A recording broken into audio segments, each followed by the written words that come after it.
விவசாயம் 10,000 ஆண்டுகளுக்கு முன்பு தோன்றிய மிக பழமையான ஒரு தொழில். அந்த விவசாயம் இன்றைக்கு எந்த நிலையில் இருக்கிறது? அதை செய்யக்கூடிய விவசாயிகளினுடைய நிலைதான் என்ன? மிகப்பெரிய கேள்விக்குறிதான் நம் முன்னே நின்று கொண்டிருக்கிறது. உழவுக்கும் தொழிலுக்கும் வந்தனை செய்வோம் என்றான் மகாகவி பாரதி. நாம் தொழிலை வந்தனை செய்த அளவுக்கு விவசாயத்தை, உழவை வந்தனை செய்யவில்லை. அதனுடைய நிலையினால்தான் இன்றைக்கு மிகப்பெரிய வீழ்ச்சியை விவசாயம் சந்தித்துக் கொண்டிருக்கிறது.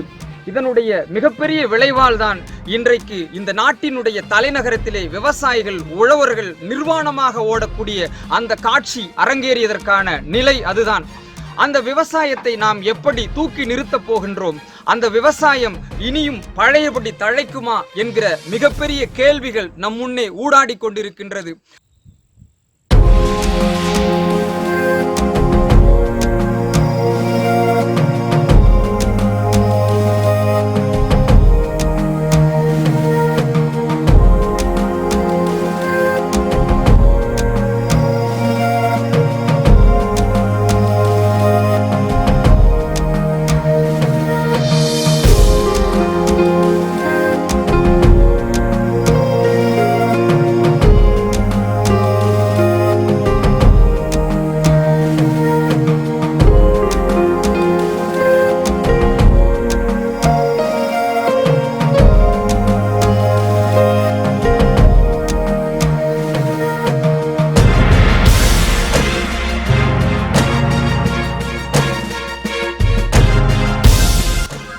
நன்றாக விளைந்த நிலப்பரப்புகள், வயல்கள் இப்பொழுது பாலைவனம் போல வறண்டு கிடக்கின்றன. 1000 அடிகள் ஆழ்குழாய் கிணறுகள் தோண்டியும் நீர் கிடைக்கவில்லை. நீர்மட்டமானது கீழே கீழே சென்று கொண்டிருக்கிறது. அதனால் விவசாயம் என்பது எருக்கு முளைத்து பொய்த்து போய் கொண்டிருக்கின்றன. இதே நிலை நீடித்தால் விவசாயம் என்பது ஒரு செய்ய முடியாத தொழிலாக மாறி போய்விடும். நெல், வாழை, கரும்பு, பருத்தி, மஞ்சள் என்று விளைந்த நிலப்பரப்புகளில் இப்பொழுது சீமை கருவேலம் முளைத்து வெறும் முட்காடாக விளைநிலங்கள் காட்சி தருகின்றன. இந்த காட்சி கண்களில் இரத்தத்தை வரவைக்கக்கூடிய காட்சியாக இருக்கின்றது.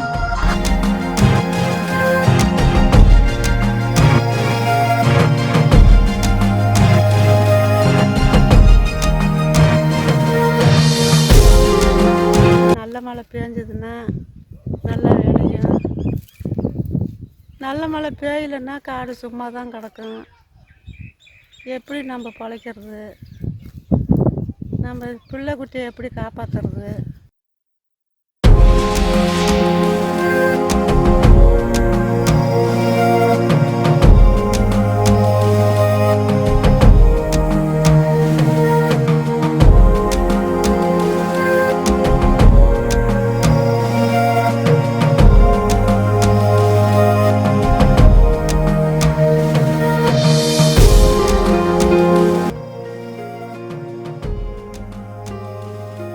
கிணறுகள் வெறும் நீரற்ற பள்ளங்களாகி கிடக்கின்றன.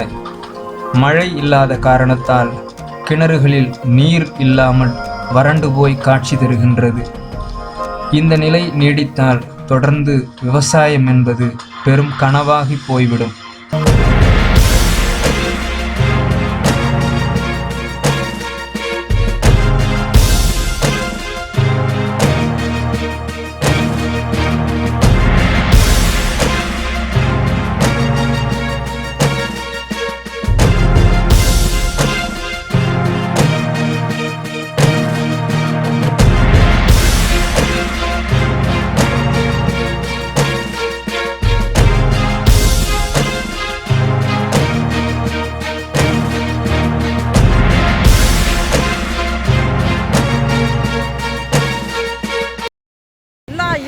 இருந்து ஆள் கூலியிலிருந்து எல்லாம் பழைய காலத்து நிலைமைக்கு மாறி வரும். இயற்கை நமக்கு மழை என்னும் பெரும் செல்வத்தை கொடையாக தந்து கொண்டிருக்கின்றது. அந்த பெருஞ்செல்வத்தை நாம் பல்வேறு தருணங்களில் சேமிக்க தவறிவிடுகிறோம். அதனால்தான் வள்ளுவ பெருந்தகை கூட நீரின்றி அமையாது உலகு என்று தன்னுடைய குறட்பாவில் தெளிவாக நீரினுடைய சிறப்பை எடுத்துச் சொல்கின்றான். ஆக மழை பெய்கிற போது அந்த மழையை நாம் சாதாரணமாக விட்டுவிடக்கூடாது. அந்த மழையை தவறாமல் ஆறு, ஏரி, குளம் மற்றும் நீர்நிலைகளில் சேமிக்க முயற்சி செய்ய வேண்டும்.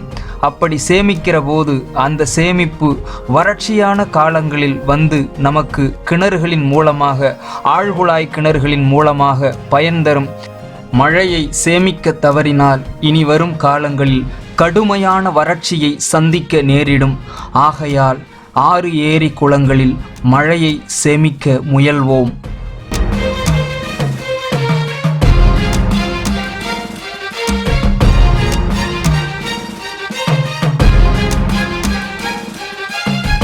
சேலம் மாவட்டம் ஆத்தூர் வட்டம் மஞ்சினி கிராமத்தில் பிறந்தாங்க. சிறிய குறுகிய ஒரு 2 ஏக்கர் நிலத்துக்காரருக்கு சொந்தக்காரருக்கு ஒரு பையனாக பிறந்தாங்க. அது 4 பேர் அண்ணன் தம்பி, நான் கடைசி ஆள். விவசாயங்கிறது ரொம்ப முக்கியமானதுங்க. இந்தியாவில் மட்டும் இல்லை, தமிழ்நாட்டில் இந்தியா லெவலில் எடுத்துக்கிட்டால் விவசாயம் தான். உலக லெவலில் எடுத்துக்கிட்டால் விவசாயம் இருந்தால் தான் மக்கள் வாழ முடியும். எதையோ கண்டுபிடிக்கிறாங்க. ராக்கெட்டு, விமானம், கப்பல், மனுஷனை இதயத்தெல்லாம் பிரித்து போட்டுறாங்க. இந்த மாதிரிலாம் கண்டுபிடிக்கிறாங்க. இருந்தாலும் விவசாயம் இருந்தால் தான் உயிர் வாழ முடியும். அதுக்கு விவசாயத்துக்கு முக்கியமாக தண்ணி தேவைப்படுதுங்க. தண்ணி கர்நாடகத்துலேயும் தண்ணி விட மாட்டேங்கிறாங்க. இந்த பாலாப்பணம் மனமும் நல்லா பருவம் பார்த்து மழை பெய்ய மாட்டேங்குது. கடனை உடனே வாங்கி விவசாயத்தை உழவு ஓட்டி ஏதாவது ஒரு பயிர் உற்பத்தி பண்ணான்னா மருந்து அடிக்காத பருத்தி நல்லா விளையுன்னு சொல்கிறாங்க. அது ஊர்பிட்ட சொத்து ஆகுதுங்க. செலவு பண்ண காசே கூட கிடைக்கல. இதெல்லாம் எங்கே போய் முடியுமோ தெரியல. விவசாயம் தாங்க எனக்கு பிடிச்சது. இந்த மாதிரி காலை ஒடிச்சு போச்சு, அந்த காலோட வேலை செய்கிறேன். எனக்கு இருக்குது 1/2 ஏக்கர். தண்ணி இருந்ததுன்னா இது எனக்கு காப்பாற்றிருங்க. தண்ணி இல்லை, எனக்கு போதும். என் நிலத்துல நான் வேலை செஞ்சு சம்பாதிக்கிற அளவுக்கு போதும். தண்ணி இல்லை.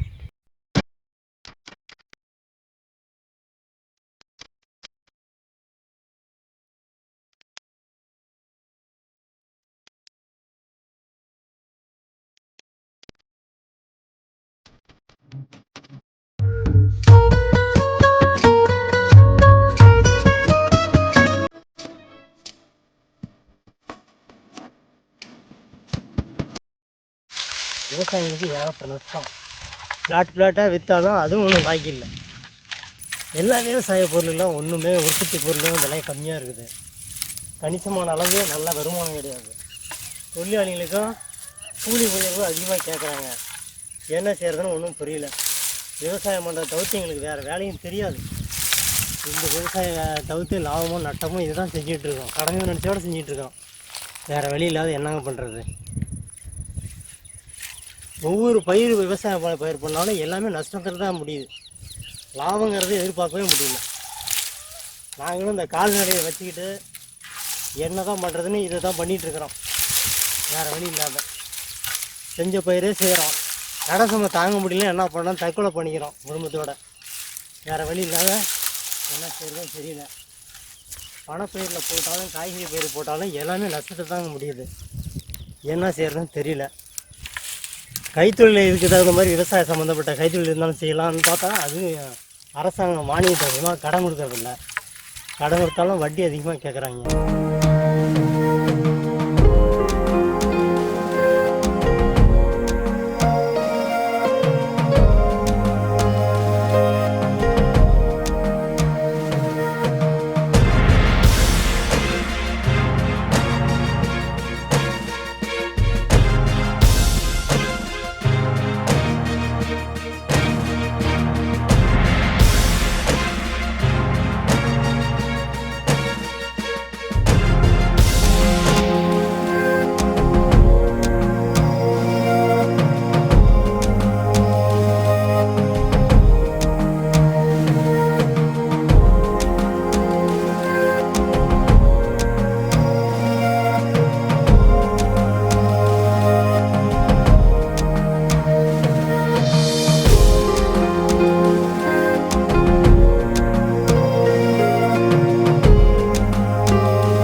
இனிமேலும் அண்டை மாநிலத்திடம் தண்ணீர் பிச்சை எடுத்து கொண்டிருக்காமல் மழை துளிகளை தங்கம் போல் சேமிப்போம், பயிர் வளர்ப்போம், விவசாயம் காப்போம்.